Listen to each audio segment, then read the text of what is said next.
Hello friends, आज हम लोग इतिहास के टॉप 30 एमसीक्यू क्वेश्चन को करने वाले हैं जो कि आपकी परीक्षा के दृष्टिकोण से काफी इंपॉर्टेंट होगा। सभी क्वेश्चन काफी अच्छे पैटर्न के हैं और बता दें कि ये 6 to 8 लेवल के लिए और भी काफी इंपॉर्टेंट हो जाएगा जिन्होंने भी 6 to 8 में हिंदी विषय का चयन किए होंगे। तो चलते हैं एक एक क्वेश्चन को डिटेल में करते हैं। पहला प्रश्न है कि हमीदा बानो बेगम पत्नी थी, किसकी पत्नी थी? पहला ऑप्शन है अकबर की, दूसरा हुमायूं की, तीसरा है बाबर की और चौथा है शेरशाह की। तो किसकी पत्नी थी? हमीदा बानो बेगम। तो ये आपका है हुमायूं की पत्नी थी, ठीक है। और बता दें कि हमीदा बानो बेगम जो है ना अली अकबर की पुत्री थी। किसकी पुत्री थी? तो अली अकबर की पुत्री थी हमीदा बानो बेगम। और ये पत्नी किसकी थी? तो ये आपका हुमायूं की। और पुत्री किसकी थी? तो अली अकबर की। चलते हैं अगला क्वेश्चन देखते हैं क्या है। अगला है मास्टर दा के नाम से विख्यात स्वतंत्रता सेनानी का मूल नाम क्या था? पहला है जतीन मोहन सेन, दूसरा है सूर्य सेन, तीसरा है रास बिहारी बोस और चौथा है दीनबंधु मित्र। तो मास्टर दा के नाम से विख्यात जो स्वतंत्रता सेनानी है उसका नाम है सूर्य सेन, ठीक है। इसको याद कर लीजिएगा, ठीक है। अगला क्वेश्चन देखते हैं हम लोग क्या है। अगला कि भारतीय राष्ट्रीय कांग्रेस की स्थापना हुई थी, कहां पर हुई थी? कोलकाता में, दूसरा है पूना में, तीसरा है बंबई में, चौथा है अहमदाबाद में। तो भारतीय राष्ट्रीय कांग्रेस की स्थापना कहां पर हुआ है? तो 3 का हो जाएगा आपका ऑप्शन नंबर सी, बंबई में हुआ है, ठीक है। और कब हुआ है? तो 1885 ईस्वी को हुआ है, ठीक है, भारतीय राष्ट्रीय कांग्रेस की स्थापना। अगला देखते हैं क्या है। भारतीय राष्ट्रीय कांग्रेस की स्थापना के समय भारत के तात्कालिक वायसराय कौन थे? जब भारतीय राष्ट्रीय कांग्रेस का स्थापना हो रहा था उस समय भारत का वायसराय कौन था? पहला है लॉर्ड स्पिनर, दूसरा है लॉर्ड डफरिन, तीसरा है लॉर्ड लिंटन और चौथा है लॉर्ड रीडिंग। तो इसका जो सही उत्तर है वो आपका है 4 का बी, लॉर्ड डफरिन थे, ठीक है। भारतीय राष्ट्रीय कांग्रेस की स्थापना के समय भारत के वायसराय कौन थे? तो लॉर्ड डफरिन। अगला क्वेश्चन लेते हैं कि भारत में सुप्रीम कोर्ट की स्थापना हुई थी 1772 में, 1773 में, 1774 में या 1775 ईस्वी में। तो बता दें सुप्रीम कोर्ट की स्थापना जो हुआ है ना 1773 के रेगुलेटिंग एक्ट के तहत, ठीक है। 1773 के रेगुलेटिंग एक्ट के तहत 1774 ईस्वी में कोलकाता में हुआ है, ठीक है। कहां पर हुआ है? कोलकाता में हुआ है। तो याद कर लीजिएगा 1773 के रेगुलेटिंग एक्ट के तहत 1774 ईस्वी में हुआ है। तो स्थापना कब हुआ है सुप्रीम कोर्ट का? तो 1774 ईस्वी में और कोलकाता में। अगला देखते हैं क्या क्वेश्चन है। अगला कि भारत में यूरोपीय व्यापारियों के आगमन का क्रम क्या है, ठीक है। यूरोपीय व्यापारियों के आगमन का क्रम क्या रहा है? तो पहला हम लोग को पता है पुर्तगाल कब आए थे, तो हम लोग एक एक करके पहले समझते हैं। पुर्तगाल का आगमन हुआ था 1498 ईस्वी में, ठीक है। डच का आगमन कब हुआ है? तो डच का हुआ है 1605 ईस्वी में, ये भी ठीक है। कांग्रेस का अंग्रेज का आगमन कब हुआ है? तो 1613 ईस्वी में, ठीक है। और फ्रांसीसी का आगमन कब हुआ है? तो 1664 ईस्वी में। तो ये लग रहा सारा सीरीज में ही है, ठीक है। तो ये ही इसका सही हो जाएगा। पहला पुर्तगाल है, दूसरा डच है, तीसरा अंग्रेज है और चौथा है फ्रांसीसी। तो इसका जो सही उत्तर हो जाएगा ए। अगला देखते हैं क्या है।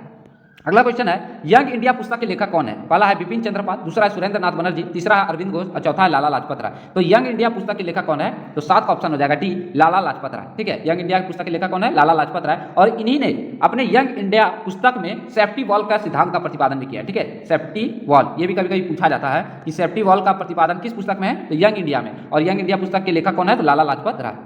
अगला क्वेश्चन लेते हैं हम लोग। अगला और इंपॉर्टेंट क्वेश्चन है कि गदर पार्टी के संस्थापक कौन थे? तो गदर पार्टी के संस्थापक पहला है वासुदेव बलवंत फड़के, दूसरा है विनय दामोदर सावरकर, तीसरा है लाला हरदयाल और चौथा है भगत सिंह।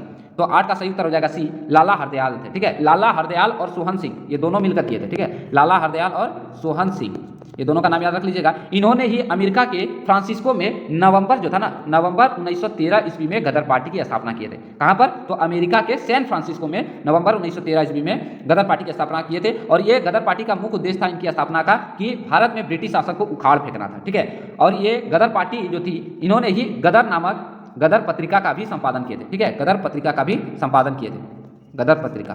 तो इससे कई इंपॉर्टेंट बन गया कि गदर पार्टी के संस्थापक कौन है? तो गया लाला हरदयाल। और ये कहां पर किए थे? तो अमेरिका के सैन फ्रांसिस्को में नवंबर 1913 ईस्वी में। और गदर पार्टी ने ही गदर पत्रिका का संपादन भी किया। चलते हैं अगला क्वेश्चन की ओर।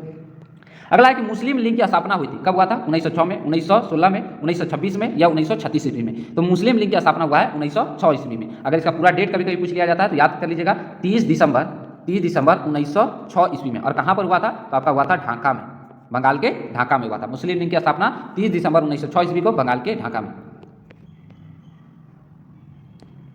अगला है जालियांवाला बाग हत्याकांड की जांच के लिए बनाई गई समिति का क्या नाम था? पहला है साइमन कमीशन, दूसरा है हंटर कमीशन, तीसरा है रेमंड कमीशन और चौथा है लिन-लिथगो कमीशन। तो बता दें कि जालियांवाला बाग जो हत्याकांड हुआ था 13 अप्रैल 1919 ईस्वी को हुआ था, ठीक है। और इसकी जांच के लिए सिफारिश जो गठन बना था तो बता दें वह अक्टूबर 1919 ईस्वी में किया गया था। और किसकी अध्यक्षता में किया गया था? तो लॉर्ड हंटर। किसकी अध्यक्षता में? तो लॉर्ड हंटर की अध्यक्षता में हंटर कमीशन का गठन किया गया था। तो ये इसका जो आंसर सही हो जाएगा ये हो जाएगा बी, हंटर कमीशन, ठीक है। जालियांवाला बाग की जो की जांच के लिए कौन सी समिति का गठन किया गया था? तो हंटर कमीशन, जिसके अध्यक्ष कौन थे? लॉर्ड हंटर थे। अगला क्वेश्चन को लेते हैं। भारत छोड़ो आंदोलन 1942 ईस्वी के किस महीने में आरंभ हुआ था? बता दें कि इसका जो आरंभ हुआ है 9 अगस्त भारत छोड़ो आंदोलन कब शुरू हुआ है? 9 अगस्त 1942 ईस्वी को हुआ था और इसे अगस्त क्रांति भी कहा जाता है। याद कर लीजिएगा कि भारत छोड़ो आंदोलन को ही अगस्त क्रांति के नाम से भी जाना जाता है और इसकी शुरुआत 9 अगस्त 1942 ईस्वी को हुई थी। और बता दें कि यह अंतिम लड़ाई भी बोला जाता है। जैसे 1857 की क्रांति को क्या बोला जाता है कि भारत का सबसे पहला विद्रोह, और सबसे अंतिम है भारत छोड़ो आंदोलन, और जो कि काफी निर्णायक लड़ाई थी। इसी में महात्मा गांधी जो थे, जो गांधी है महात्मा गांधी, इसी आंदोलन में करो और मरो का नारा दिए थे। करो या मरो का नारा महात्मा गांधी ने किस आंदोलन में दिए थे? तो भारत छोड़ो आंदोलन में। ठीक है, तो इसका जो सही उत्तर हो जाएगा 11 का हो जाएगा सी, अगस्त में। ठीक है, कौन सा महीने में आरंभ हुआ था? तो अगस्त महीने में। कब हुआ था? तो 9 अगस्त 1942, 9 अगस्त 1942 ईस्वी को। अगला क्वेश्चन लेते हैं हम लोग। अगला है कि गांधी इरविन समझौता हुआ था, पहला है 1929 ईस्वी को, 1931 ईस्वी को, 1933 ईस्वी को या 1939 ईस्वी को। तो गांधी इरविन समझौता कब हुआ है? तो 12 का हो जाएगा बी, 1931 ईस्वी को। ठीक है, बता दें कि 5 मार्च 1931 ईस्वी को, ठीक है, 5 मार्च 1931 ईस्वी को यह समझौता जो सिग्नेचर हुआ था गांधी और इरविन के बीच। ठीक है, और इसी समझौता के चलते क्या हुआ था? द्वितीय गोलमेज सम्मेलन के लिए सभी लोगों ने स्वीकार कर लिया था। ठीक है, द्वितीय गोलमेज जो सम्मेलन हुआ था, गोलमेज सम्मेलन में भाग लेने के लिए सभी ने सहमति जताई थी। यदि ये समझौता नहीं होता तो द्वितीय गोल सम्मेलन में भाग नहीं लेते। पहला गोलमेज सम्मेलन 1930 ईस्वी में, ठीक है, और द्वितीय गोलमेज सम्मेलन हुआ था 1931 ईस्वी में। तो 5 मार्च 1931 ईस्वी को यह समझौता हुआ था। तो 12 का हो जाएगा आपका बी, 1931 ईस्वी।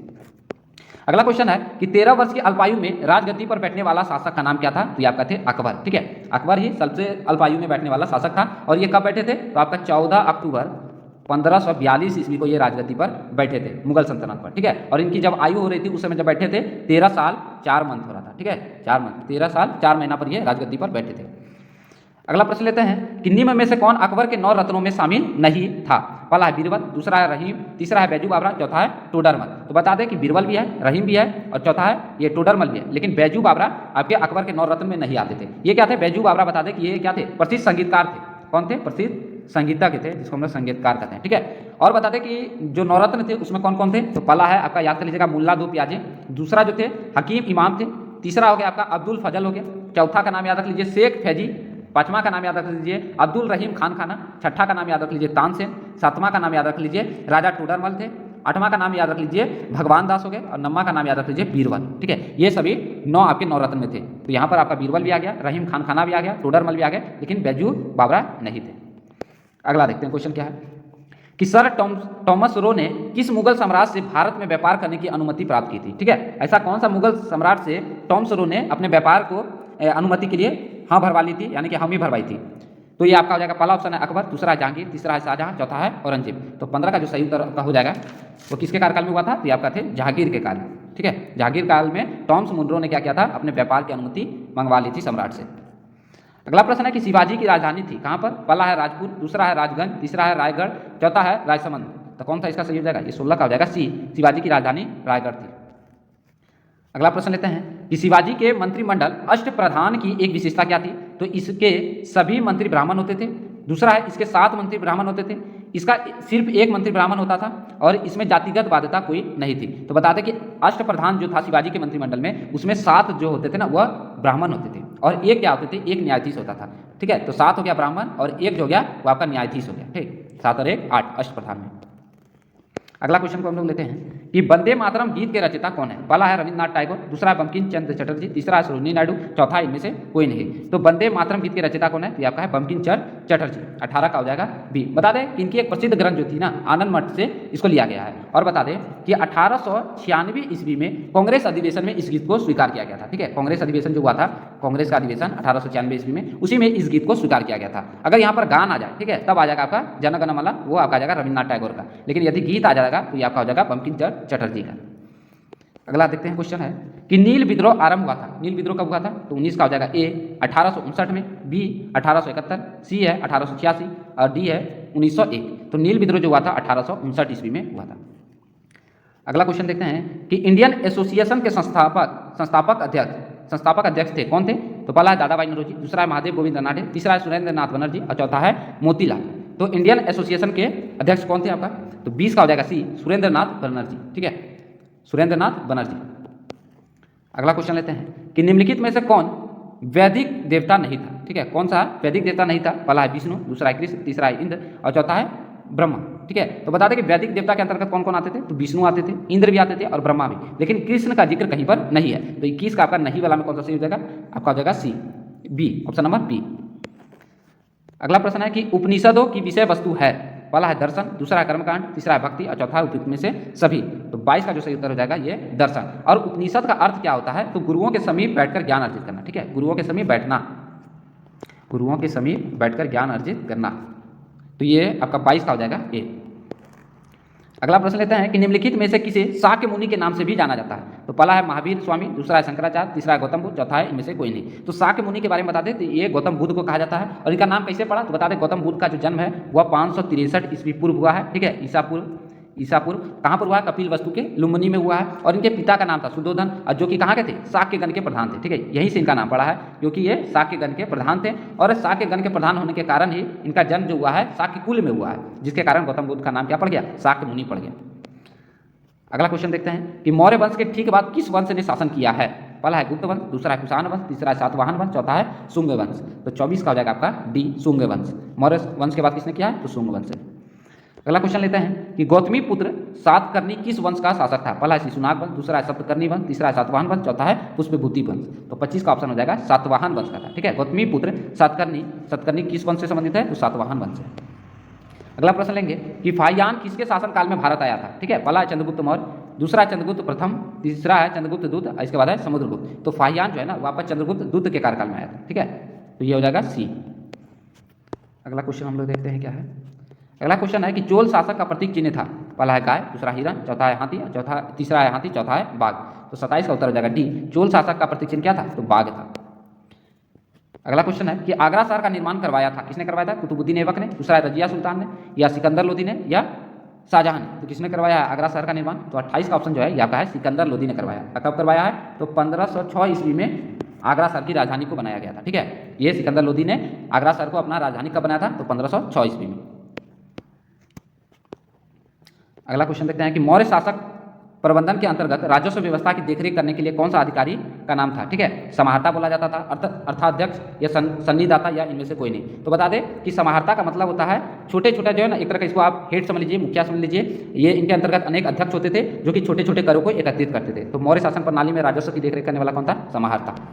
अगला और लास्ट प्रश्न है कि अजंता के प्राचीनतम चित्र का काल है, कौन सा काल है, पहली शताब्दी ईसा पूर्व, दूसरी शताब्दी ईसा पूर्व, तीसरी शताब्दी ईसा पूर्व, या चौथी शताब्दी ईसा पूर्व। तो अजंता के प्राचीनतम चित्रकाल कौन सा है, ये आपका है पहली शताब्दी ईसा पूर्व। अजंता की गुफा कहाँ पर है, तो आधुनिक महाराष्ट्र, ठीक है, आधुनिक महाराष्ट्र के औरंगाबाद जिले में। कहाँ पर है, औरंगाबाद जिला में है, ठीक है। और बता दें कि इसमें कई गुफाएं थी, ठीक है। पहले जो था ना, पहले अजंता की गुफा में 29 गुफाएं हुआ करती थी, लेकिन अभी वर्तमान में कितना है, 6 गुफा है जिसमें ये चित्रकला दिखाई देती है। तो ये अजंता की गुफा का प्राचीनतम चित्रकला कौन सा हो गया, 30 का हो गया आपका ए, पहली शताब्दी ईसा पूर्व। तो ये टॉप 30 इंपॉर्टेंट क्वेश्चन थे जो कि आपके सहायक आचार्य शिक्षक पाली के दृष्टिकोण से काफी इंपॉर्टेंट है, खास करके 6 to 8 में जिन्होंने भी अपने हिस्ट्री विषय का चयन किए होंगे। धन्यवाद।